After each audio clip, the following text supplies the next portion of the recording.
Live from Southern Colorado's news leader, this is News First Today.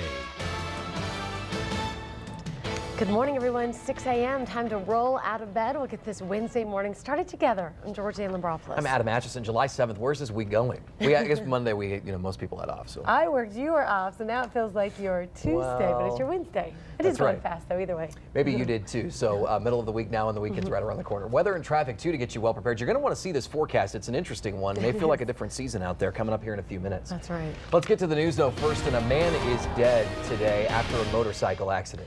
Oh, this is bad. It happened shortly after 11 last night in Colorado Springs at the intersection of Powers and Grinnell. Authorities say the bike was traveling southbound on Powers and hit a car. The motorcycle driver died. His female passenger severely injured. She was flown to a hospital. No word yet on her condition. The driver of the car was also taken to the hospital. It's a minute past the hour now. Boy, no relief in sight today for the sweltering heat blanketing the East Coast. More triple-digit temperatures are expected in the coming hours. That tops the national report today.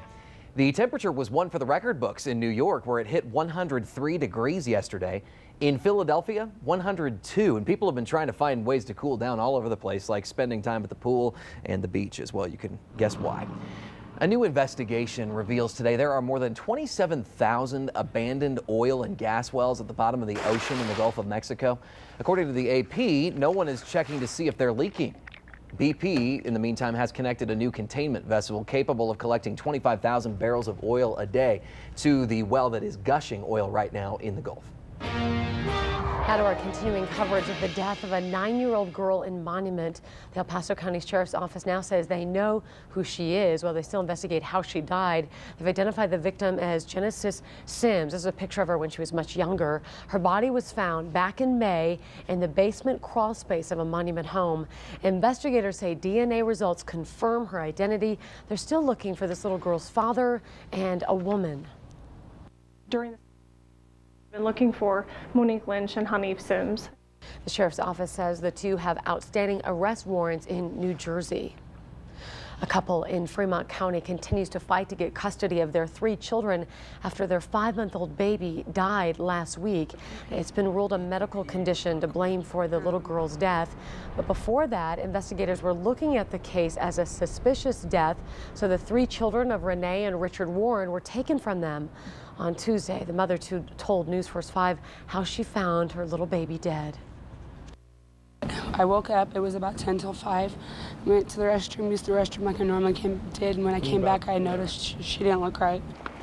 The couple's 3 children are now staying with their aunt.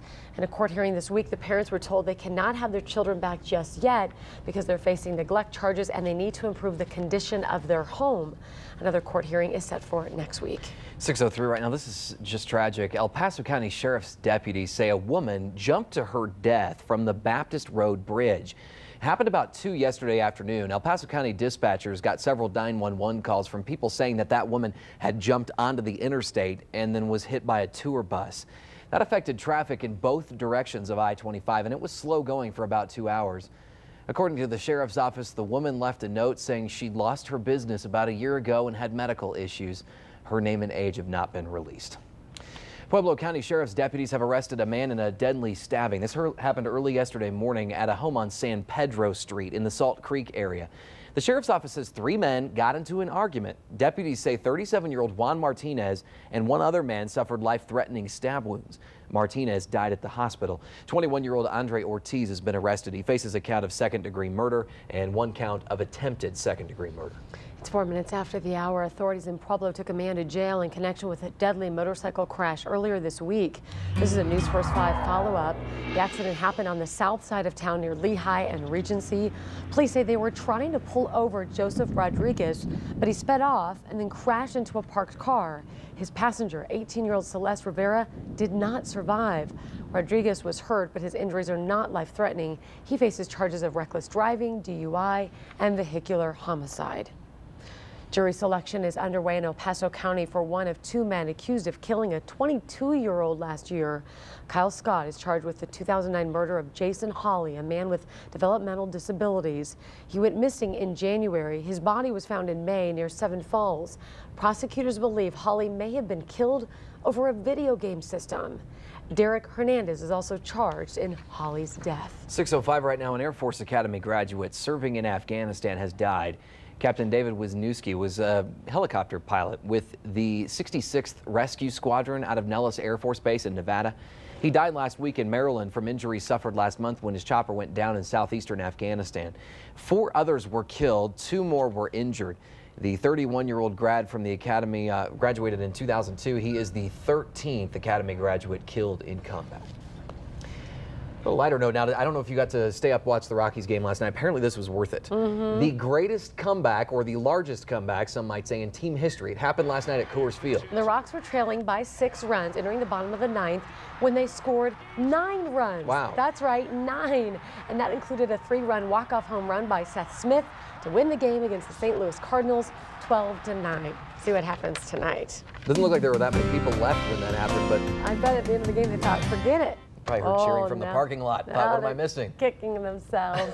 Greg Elliott joins us now with, I guess, not so much baseball weather for this morning, but this is a nice change. You know, amazing weather from Colorado to the other side of the country, and that's kind of our focus this morning. We'll actually start east in New York City and show you downtown New York. Absolutely beautiful looking, but feeling not necessarily so much. The current temperature in Central Park is 88 degrees. It's 43 degrees at Mueller State Park, a 45-degree temperature difference. You can see Mueller State Park socked in with low clouds and fog. In Colorado Springs, a mix of clouds and some sunshine to start the day. 53, 62 Pueblo, West and Canyon City 59 in the 40s. At Mueller State Park, Cripple Creek and Woodland Park 60 in Trinidad, 53 in Rye. In the day planner for Colorado Springs, more clouds this morning than yesterday at 7 a.m. 55, and look how cool it stays at noon. 65 clouds and cool weather, and then afternoon a chance of some rain, maybe a thunder shower or 2, and 68 for the drive home. 68 at 5 p.m. You heard me correctly. Dry commute in Pueblo and 63 at 7 at noon, 71. Some showers and thunderstorms, a possibility at 5 p.m. We could see some heavy rain in spots in eastern Colorado. I'll tell you where, when, and how coming up in the next few minutes. Sheena Sandoval, though, stopping by and giving us that first look at the morning drive. And Sheena, how are you this morning? I'm doing fantastic, thank you, and I hope you are as well, Craig. And north and south on I-25 in great shape this morning. You're going to see posted speeds, especially just north of Garden of the Gods there, as you make your way north towards the Air Force Academy and over Monument Hill, and even south past Circle Drive, PPIR, and all the way into Pueblo. There are some areas, though, where you'll be dealing with just a tiny bit of sun glare. There have been some at North Academy and I-25, but everywhere else is pretty cloudy, which is good news for eastbounders. You are going to see a pretty good drive along Highway 50 from Pueblo to Canyon City, and 115 looks good from Penrose to South Academy. I'm Sheena Sandoval, News First 5 Traffic. Okay, Sheena, thank you. And we'll check in with her again in about 10 minutes. It's 6:08. We have business news coming your way in 2 minutes. Next in your business report, some tips to help keep costs down whilst talking on your smartphone. We're back in moments. You're watching News First today on Southern Colorado's news leader, News First 5.